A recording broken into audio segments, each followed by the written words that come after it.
మా bar association ప్రాతినిధ్యం వహిస్తున్నటువంటి executive committee secretary vice president గారికి, అలాగే మిత్రులు రామాంజనేయరావు, యుఎస్ఆర్ రాజు గారికి, అలాగే న్యాయవాద మిత్రులందరికీ కూడా నమస్కారం. గత 30 రోజులుగా మనం కోర్టులు బాయ్కాట్ చేస్తూ మన తాలూకా నిరసనని ప్రతి వ్యక్తికి కూడా తెలిసేటట్టు చాలా విధాలుగా ప్రయత్నం చేస్తున్నాం. ఏదైనా పత్రికల్లో వస్తేనే మన నిరసన ప్రజలకు తెలుస్తుంది కాబట్టి ఈరోజు వారందరినీ కూడా రిక్వెస్ట్ చేసి, అయ్యా మేము ఇలా ప్రెస్ క్లబ్లో మీటింగ్ అరేంజ్ చేసాం, తమరు వచ్చి మా తాలూకా గ్రీవెన్స్ కూడా పత్రికల్లో వచ్చేటట్టు చేయండి అని, మా తాలూకా కష్టాన్ని సుఖాన్ని, ఇది ప్రజలందరికీ ఇబ్బందికరమైనటువంటి చట్టం కాబట్టి మీరందరూ సహకరించాలని కోరితే ఇతడికి విచ్చేసినటువంటి ఈ పత్రికా ప్రతినిధులందరికీ కూడా మరొకసారి హృదయపూర్వక నమస్కారం. ముఖ్యంగా ఈ ల్యాండ్ టైటిలింగ్ యాక్ట్ గురించి ఏమిటి సమస్య అన్నది చాలామందికి తెలుసు, కానీ పూర్తి విషయాలు తెలియదు. ల్యాండ్ టైటిలింగ్ యాక్ట్ అన్నది గత సంవత్సరం దాన్ని ఇంట్రడ్యూస్ చేసి 31/10/2023 నుంచి మన ప్రభుత్వం అమల్లోకి తెచ్చింది. ఇది లోకల్ యాక్ట్ కింద కన్వర్ట్ చేస్తూ మన ఆంధ్రప్రదేశ్లోనే ఈ చట్టాన్ని ఇంట్రడ్యూస్ చేయడం జరిగింది. మిగిలిన స్టేట్లు వాళ్ళు ఎవరు కూడా ఇది ఇబ్బందికరమైనదని, రాజ్యాంగ విరుద్ధమైనదని, ప్రజలకు ఇబ్బంది కలుగుతుందని, ప్రజల తాలూకు ఆస్తులకు రక్షణ లేదనే ఉద్దేశంతో వారెవరు ఇంట్రడ్యూస్ చేయనప్పటికి కూడా మన ప్రభుత్వం వారు దీన్ని ఇంట్రడ్యూస్ చేశారు. ఇందులో ఉన్న సమస్య ఏంటంటే, ఏ వ్యక్తి కూడా తన తాలూకా ఆస్తుల విషయమై తగాదా వస్తే సివిల్ కోర్టులకు వెళ్ళడానికి వీలు లేకుండా పూర్తిగా రెవెన్యూ వారికి, ఎగ్జిక్యూటివ్ వారికి ఇచ్చి వాళ్ళ ద్వారానే ఈ పరిష్కారం చేయమని ఒక ఏర్పాటు చేశారు.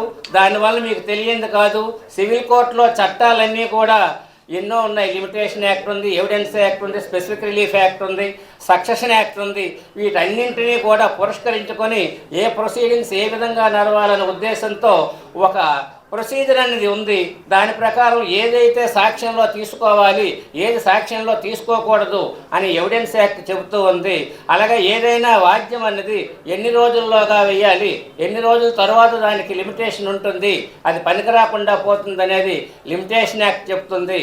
అలాగే ఇంట్లో ఎవరైనా వారసత్వ ఆస్తి కానీ, స్వయంగా సంపాదించిన ఆస్తి కానీ విషయమై ఏమైనా డిస్ప్యూట్ వస్తే హిందూ సక్సెషన్ యాక్ట్ అన్నది దానికి ప్రత్యేకించి ఇవ్వబడింది. వీటన్నింటికి ఏదైనా సమస్య వస్తే ఏ విధంగా కోర్టులో ఏ కేసు దేనికి అప్లై అవుతుంది అన్నది స్పెసిఫిక్ రిలీఫ్ యాక్ట్ చెప్తుంది. వీటన్నింటినీ వదిలేసి డైరెక్ట్గా ఇప్పుడు మనకేంటంటే టైటిల్ రిజిస్ట్రార్ అని ఒకరిని అపాయింట్ చేస్తారు. ఆ టైటిల్ రిజిస్ట్రార్ దగ్గర మనకున్నటువంటి ఆస్తులు అంటే స్థిరాస్తులన్నీ, ఇల్లు, భూమి, ఫ్లాటు, అలాగే ఉన్నటువంటి అగ్రికల్చర్ ల్యాండ్స్ అన్నీ కూడా ఇమ్మూవబుల్ ప్రాపర్టీస్, స్థిరాస్తులన్నీ కూడా ఏదైనా ఉంటే వారి దగ్గర నమోదు చేసుకొని, ఆ డిస్ప్యూట్స్ ఏమైనా ఉంటే వారి దగ్గర నమోదు చేసిన తర్వాత టైటిల్ అథారిటీ అని ఒక ఐఏఎస్ ఆఫీసర్ని అపాయింట్ చేసి జాయింట్ కలెక్టర్ లెవెల్లో ఉన్నవారికి, అంతేకాకుండా రిటైర్ అయినటువంటి ఐఏఎస్లకు కూడా అందులోని ప్రాముఖ్యత ఇచ్చి వారి ద్వారా ఈ సెటిల్మెంట్లు చేయమని ఒక చట్టాన్ని తీసుకొచ్చారు. దీనివల్ల మీకు తెలియంది కాదు, ఇప్పుడుకున్నటువంటి పట్టాదారు పాస్బుక్ టైటిల్ డీడ్ యాక్ట్ కింద ఏదైనా సమస్య వస్తే వారిని అప్రోచ్ అయ్యేటప్పుడు మనం ఎన్నాళ్ళు ఏ విధమైన ఇబ్బందులు పడుతున్నామో, వ్యయ ప్రయాసలు, ధనం, ఖర్చు ఇవన్నీ ఎన్ని జరుగుతున్నాయో మీకు తెలుసు.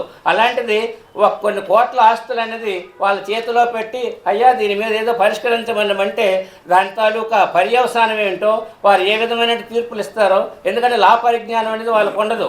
లా చదవక్కర్లేదు, ఐఏఎస్ వస్తే చాలును, ఆయన జాయింట్ కలెక్టర్ కేడర్లో ఉంటే చాలును, ఆయన ఈ విషయాన్ని కూడా సెటిల్ చేయడానికి ఆయనకు పూర్తి హక్కులు అనేది ప్రభుత్వం వారు ఈ చట్టం ద్వారా కల్పించారు. దానివల్ల ఏంటంటే ఏ గవర్నమెంట్ అయితే అధికారంలో ఉంటుందో, ఎవరైతే బాగా పలుకుబడి డబ్బు ఖర్చు పెట్టగలుగుతారో వారికే న్యాయం జరుగుతుంది తప్ప ప్రజలు ఎవరికి కూడా, ఇది మిగిలిన అమాయకులకి, చిన్న సన్నకారు రైతులకి, దళితులకి, అలాగే హరిజన గిరిజన వర్గాలకి వాళ్ళకి ఏ విధమైన న్యాయం జరగదు సరిగదా. వారి ఆస్తులు కబ్జా జరిగే అవకాశం ఉంది. కాబట్టి దాని మీద మేమందరం కూడా ఒక స్టీరింగ్ కమిటీ, అలాగే బార్ అసోసియేషన్ వాళ్ళ తాలూకా ఒక ఎగ్జిక్యూటివ్ కమిటీ కలిపి మేమంతా ముందుకొచ్చి ఈ వ్యవహారాన్ని నడిపించాలని నిర్ణయించుకున్నాం. అలాగే ఈరోజు ప్రెస్ క్లబ్లో ఈ మీటింగ్ అయిన తర్వాత పాంప్లెట్లు వేసి రేపు కలెక్టర్ గారికి కూడా ఒక మెమరాండం ఇచ్చి నెక్స్ట్ ప్రతి ప్రాంతంలోని కూడా ఒక విధమైనటువంటి మీటింగ్ అరేంజ్ చేసి ఈ చట్టం తాలూకా విషయాలన్నీ కూడా ప్రజలకు ఎంత నష్టం జరుగుతుందో అవన్నీ తెలియజేయాలని చెప్పి మేము ముందుకు వచ్చాం. చాలామంది అనుకుంటున్నారు ఇదేదో అడ్వకేట్ల సమస్యని. మాకు ఈ సమస్య కానే కాదు. సివిల్ కోర్టు జ్యూరిస్డిక్షన్ లేకపోతే మేము కూడా ఎగ్జిక్యూటివ్ కోర్టు అంటే కలెక్టర్ దగ్గర, ఆర్డీఓ దగ్గర, లేదా జాయింట్ కలెక్టర్ దగ్గర ఎప్యూర్ అయ్యి కేసులు చేయనివేం కాదు. కానీ దీనివల్ల న్యాయం జరగదు, ప్రజలు నష్టపోతారని ప్రజల తాలూకా విషయమై మేము ఈ బాయ్కాట్ అనేది కానీ నిరసన కానీ తెలియజేస్తున్నాం. కాబట్టి మీరందరూ సహకరించి మాకు ఈ ఉద్యమాన్ని ముందుకు నడిపించడానికి అవకాశాన్ని కలిగించి అందరూ న్యాయం పొందాలని కోరుకుంటూ మీరందరూ ఇక్కడికి విచ్చేసినందుకు మరొకసారి హృదయపూర్వక నమస్కారాలు తెలియ